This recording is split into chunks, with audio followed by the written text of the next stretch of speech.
La récente victoire du RN aux européennes et la dissolution de l'Assemblée nationale n'arrêtent pas de faire réagir des influenceurs. Dans cette vidéo, je vous explique tout ce qui s'est passé, le post carrousel de Squeezie, Jordan Bardella qui répond et Léna Situation qui s'en mêle. Bonjour à toutes, bonjour à tous, bienvenue dans cette nouvelle vidéo enquête. J'espère que celle-ci pourra vous intéresser, c'est un petit peu éloigné de ce que je fais d'habitude, mais je pense que c'est important d'en parler. N'oubliez pas de liker, commenter et vous abonner si vous voulez me soutenir. On se retrouve juste après le générique. Let's get into the tea.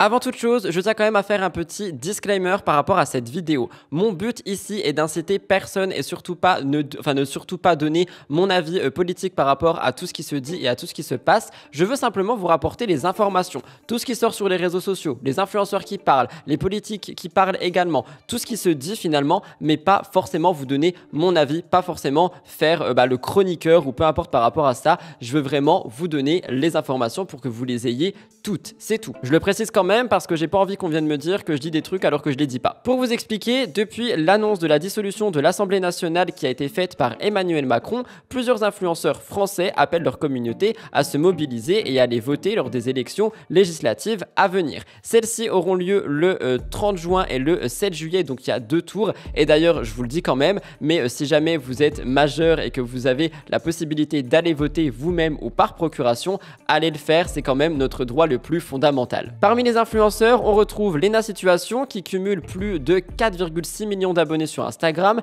Elle avait posté une story dimanche soir, elle rappelle les dates des législatives à ses abonnés avec une capture d'écran. Elle écrit « On va voter » avec plein de points d'exclamation au premier tour le 30 juin. Et Léna encourage ses abonnés à faire de même, elle dit « Notez bien ça dans vos agendas ». Elle a d'ailleurs posté une autre story pour expliquer comment est-ce qu'on s'inscrit sur les listes et surtout pour expliquer aussi la procuration. Et d'ailleurs, si vous n'êtes pas inscrit sur les listes, il y a quand même une possibilité pour aller voter. Je vous laisse écouter Hugo Décrypte. Il est trop tard pour s'inscrire sur les listes électorales pour voter aux élections législatives, mais vous êtes très sûrement déjà inscrit, alors je vous explique. Normalement, si vous avez déjà voté à une élection, ou alors si vous avez effectué votre recensement à 16 ans, ce qui est de toute façon obligatoire, vous êtes normalement automatiquement inscrit sur les listes électorales pour aller voter. C'est le cas donc a priori de quasiment tout le monde. Par ailleurs, le ministère de l'Intérieur précise que si vous avez fait une modification ou alors une inscription entre le 3 mai et le 9 juin, c'est a priori prise en compte. Deux questions maintenant importantes, comment savoir où est-ce que vous êtes inscrit puisque c'est aussi trop tard pour changer votre bureau de vote, mais aussi comment faire pour qu'on vote à votre place si besoin. Pour le savoir, il faut se rendre sur le site service-public.fr sur la page interroger votre situation électorale. Et si vous ne la trouvez pas parce que c'est un peu le bazar, pas d'inquiétude, je vous l'ai mis directement en story épinglé sur notre compte. Alors si vous êtes inscrit dans un bureau de vote où vous ne pouvez pas vous rendre le 30 juin pour le premier tour ou le 7 juillet pour le second tour, eh bien vous pouvez faire une procuration pour que quelqu'un se déplace à votre place dans votre bureau de vote. Et pour faire une procuration, il y a un site à partager et à connaître, c'est maprocuration.gouv.fr. Là aussi, concernant les procurations, si vous êtes perdu, on a fait un post sur notre compte elan.media sur Instagram. Le lien du compte est directement en description. On a épinglé le post en question. Je vous tiens au courant sur notre compte si les règles évoluent dans les prochaines heures et je réponds à vos questions dans les commentaires.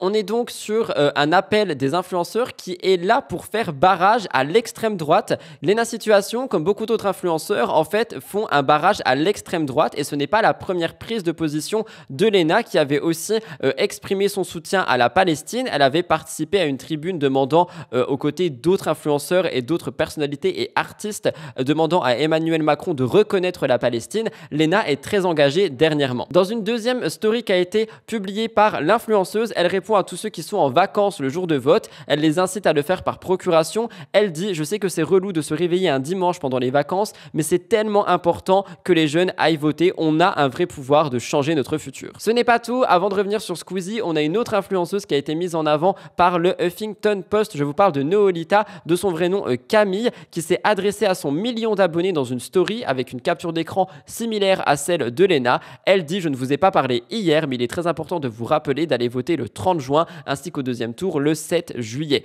Elle rappelle la possibilité de faire une procuration. J'ai toujours donné procuration à ma maman puisque je suis souvent en déplacement. N'hésitez pas à faire la même chose si vous n'avez pas prévu d'être là. Je n'ai jamais souhaité parler de politique sur mes réseaux et encore moins de mes opinions, mais la France a besoin qu'on se lève tous et qu'on aille voter. Et en fait, ce qu'on voit surtout sur les réseaux sociaux et ce qui arrive, c'est qu'on a vraiment une émergence d'influenceurs et d'influenceuses qui vont parler politique par rapport à ce qu'il se passe et par rapport à la situation en en France. On a donc vraiment beaucoup de personnalités qui se lèvent littéralement et qui prennent la parole, qui expriment leurs convictions, qui expriment le parti qu'ils veulent défendre et qui expriment le fait qu'on a un droit, celui d'aller voter. Et moi, en tant que, j'ai envie de dire, créateur de contenu neutre dans cette vidéo, je vous exprimerai seulement ce point: utilisez votre droit de vote. Surtout les jeunes, parce que franchement, on a vraiment la possibilité, comme Léna le dit, de changer notre futur d'une manière ou d'une autre, donc utilisez votre droit de vote. Comme le rapporte le média Gens d'Internet, que j'embrasse s'il passe par là, on a donc beaucoup de créateurs de contenu qui sont souvent pointés du doigt parce qu'ils restent silencieux sur des sujets de société importants, mais les élections européennes ont fait tout bouger. Le vendredi 14 juin, il n'avait jamais pris la parole avant ce jour-là. Je vous parle de Squeezie qui a décidé de publier un carrousel Instagram pour aborder le sujet avec sa communauté. Il dit: je pense que s'opposer fermement à une idéologie extrême qui prône la haine et la discrimination va au-delà d'une quelconque prise de position politique. On a un carrousel d'images blanches avec texte noir et il partage son point de vue mot après mot, slide après slide. Il pointe du doigt plusieurs faits et explique clairement la position du RN.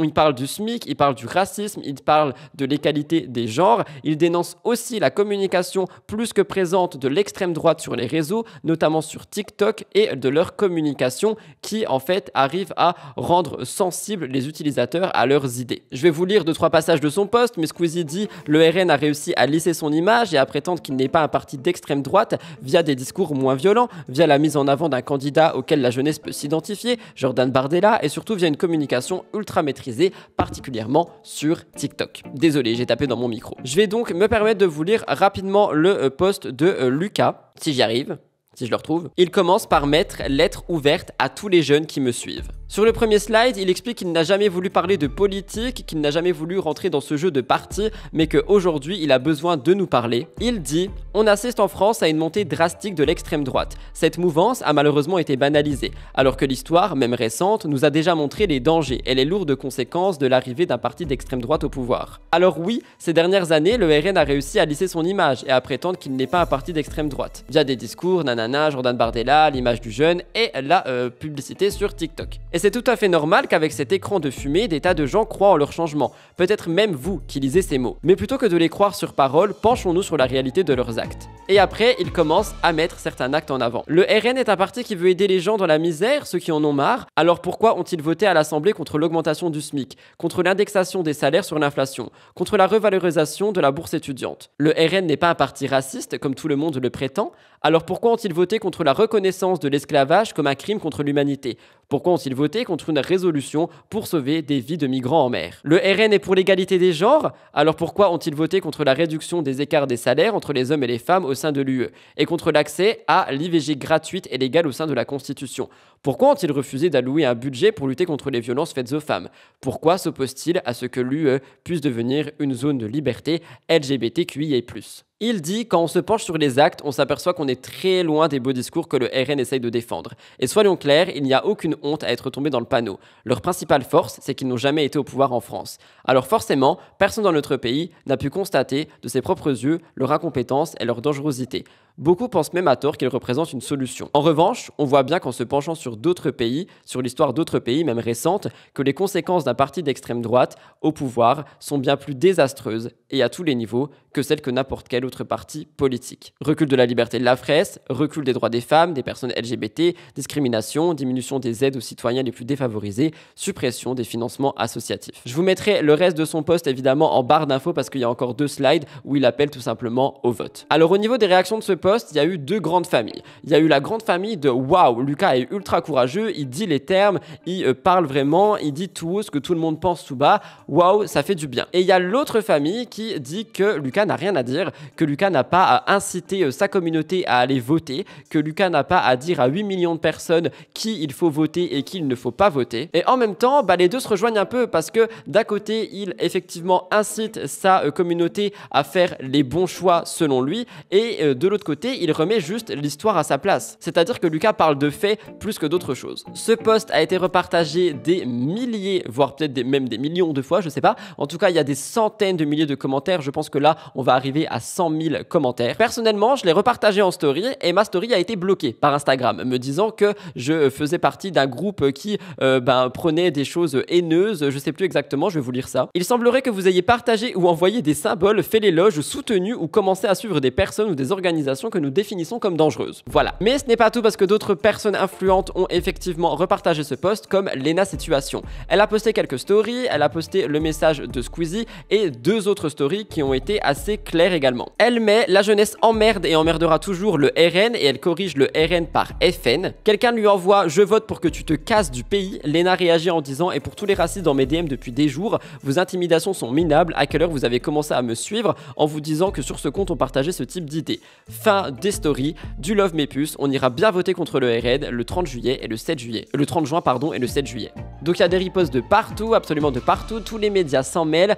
notamment Hugo Décrypte, je vous laisse écouter. Squeezie a appelé à voter contre l'extrême droite dans une longue lettre ouverte publiée sur ses réseaux il y a quelques heures. Dans son post, il appelle à voter contre le Rassemblement national lors des élections législatives qui auront lieu le 30 juin et le 7 juillet prochain. Il écrit notamment que, je cite, « Le RN a réussi à lisser son image et à prétendre qu'il n'est pas un parti d'extrême droite via une communication ultra maîtrisée sur les réseaux sociaux et que c'est tout à fait normal qu'avec cet écran de fumée, des tas de gens croient en leur changement. » On peut également lire cette phrase, « Gardez en tête que voter pour un parti qui prône la haine, la discrimination et la peur de l'autre n'a jamais été une solution et ne le sera jamais. » Enfin, il liste plusieurs votes ou non-votes du Rassemblement national ces dernières années. C'est une prise de position importante pour le créateur de contenu qui, comme il l'indique dans son post, se positionne publiquement rarement sur de tels sujets. Récemment, de plus en plus de créateurs de contenu commencent à prendre la parole face à la montée de l'extrême droite en France. C'est le cas de Lena Situation qui, il y a quelques jours, avait appelé à voter massivement lors des prochaines élections, ou encore de Mr V qui avait appelé à voter contre le Rassemblement national.